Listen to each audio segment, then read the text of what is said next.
తాకట్లో ఉన్న మీ బంగారాన్ని విడిపించి ఆ రోజు ఆన్లైన్ రేటుకి కొంటాం. Sharma gold company. ఇలా కాంగ్రెస్ వాళ్ళకు ఓటేస్తే 2 సంవత్సరాలు మన కాంగ్రెస్ ఓటు వేసిర్రా ఇట్లా అంటారు వేసిరు వాళ్ళు వేసిరు. వాళ్ళు ఎందుకు వేసిరు తెలుసా? వాళ్ళు ఎందుకు వేసిరు తెలుసా? 2,500 రూపాయలు ఇస్తాడు రేవంత్ రెడ్డి. ఇచ్చిండా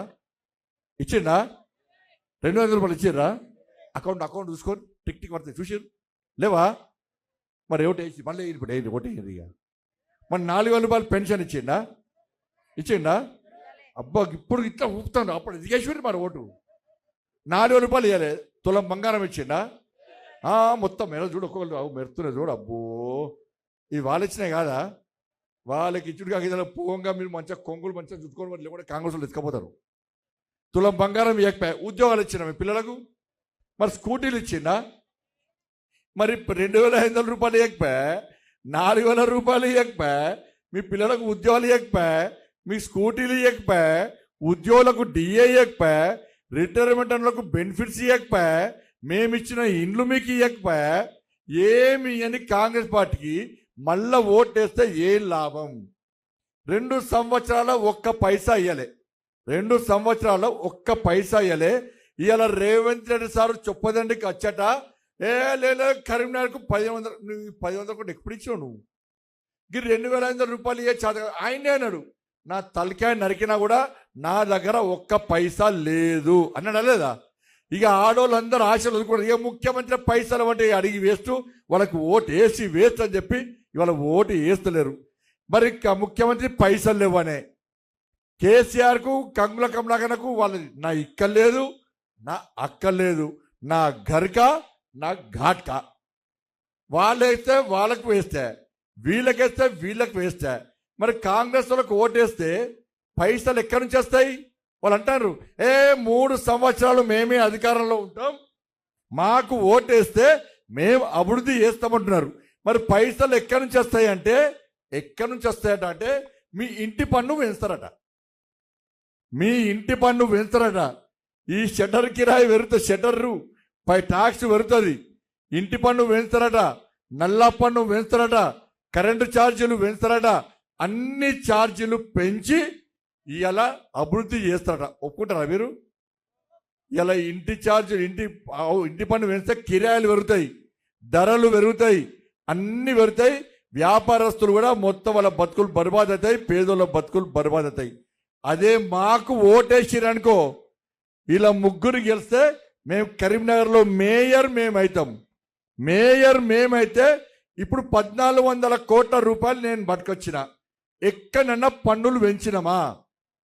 ఇంటి పన్ను పెంచినమా? నల్ల పన్ను పెంచినమా? కరెంటు ఛార్జీలు పెంచినమా? కూరగాయల ధరలు పెంచినమా? ఇలా 1,400 కోట్ల రూపాయలు చేస్తేనే ధరలు పెంచలే. మీరు మళ్ళా మాకు ఓటేస్తే మా ముగ్గురిని గెలిపిస్తే ఇవాళ ఇలా పన్నులు పెంచకుండా ఢిల్లీ నుంచి కరీంనగర్ గల్లీకు పైసలు తీసుకొచ్చే బాధ్యత నాది. నేను మా మోడీ గారు చెప్పారు, బండి సంజయ్ నేను ఎంపీ గెలిపిస్తే, మీ ప్రజలు ఎంపీ గెలిపిస్తే నేను కేంద్ర మంత్రి చేసిన. ఇవాళ మళ్ళా కరీంనగర్ కార్పొరేషన్లో ఇలా పూర్తి కోటేమను ఇలా కరీంనగర్కు పైసలు నేను ఇస్తాను మోడీ గారు చెప్పారు. కాబట్టి వాళ్ళ ధైర్యంగా మీ ముందుకు వచ్చి నేను చెప్తున్నాక, మీరు మా వాళ్ళని గెలిపిస్తే ఇలా బల్లా గుద్ది మోడీ గారి దగ్గర పైసలు తీసుకొచ్చే బాధ్యత నాది. మొన్న సర్పంచులు మా వాళ్ళు గెలిస్తే ఇయాలనే మోడీ గారు తెలంగాణకు 251 కోట్ల రూపాయలు ఇచ్చాడు. 251 కోట్ల రూపాయలు ఇచ్చాడు. ఇవాళ మేయర్ గెలిస్తే కరీంనగర్ తెలంగాణలో మున్సిపాలిటీస్ గెలిస్తే 500 కోట్ల రూపాయలు ఇస్తాడు. ఇలా పన్నులు పెంచే కాంగ్రెస్ పార్టీ కావన్నా, పన్నులు పెంచకుండా నిధులు తీసుకొచ్చే బీజేపీ పార్టీ కావన్నా ఒక్కసారి మీరు ఆలోచించండి అక్క. ఇలా మేము మీకోసం కొట్లాడుతున్నాం అక్క. ఇలా వాళ్ళు వస్తారు, వచ్చి మీకు వచ్చి గిట్నే మాకేమో మాయమాటలు చెప్పరాదా, అబద్ధాలు ఆడరాదా, దొంగ హామీలు ఇయ్యరాదా. మీరేమో దొంగ హామీలే నమ్ముతారే, ఆ మాయ మాటలే నమ్ముతారా. ఆయన చెప్పే మాటలన్నీ ఇంటిని గుద్దు తిని మా కుంప కొల్లేరు చేస్తారు. చేయద్దక్క, తప్పు చేయద్దక్క. వస్తారు వచ్చిరా, పైసలు ఇచ్చిరా పైసలు ఇవ్వలే, ఇస్తారు తీసుకోండి ఇస్తారు. వస్తారు రేపటి వస్తారు, నచ్చిపోయినాక వస్తారు. వాళ్ళేమో పైసలు నమ్ముకున్నారు, మేమేమో మిమ్మల్ని నమ్ముకున్నాం. మీరేమో గుద్దుతారా ఓటు. లక్ష్మీ అమ్మవారు పువ్వు ఎగురుతూ ఏది ఉంది. ఈసారి ఈవీఎంలు ఇవ్వక అన్న, ఈసారి ఈవీఎం లేవు, బ్యాలెట్ పేపర్ ఇస్తారు మీకు. బ్యాలెట్ పేపర్లా ఇప్పుడు మీరు గృహప్రవేశం చేసుకుంటారు, అయ్యగారును పిలుస్తారు. అయ్యగారు పిలిస్తే అయ్యగారు ముందే చేసేస్తాడు, స్వస్తిక్ ఇట్లా వేస్తాడు. స్వస్తిక్ అంటే దేవుందే కదా. స్వస్తిక్ అంటే ఏంది అర్థం? శుభ సూచకము. అవునా కదా? శుభ సూచకము.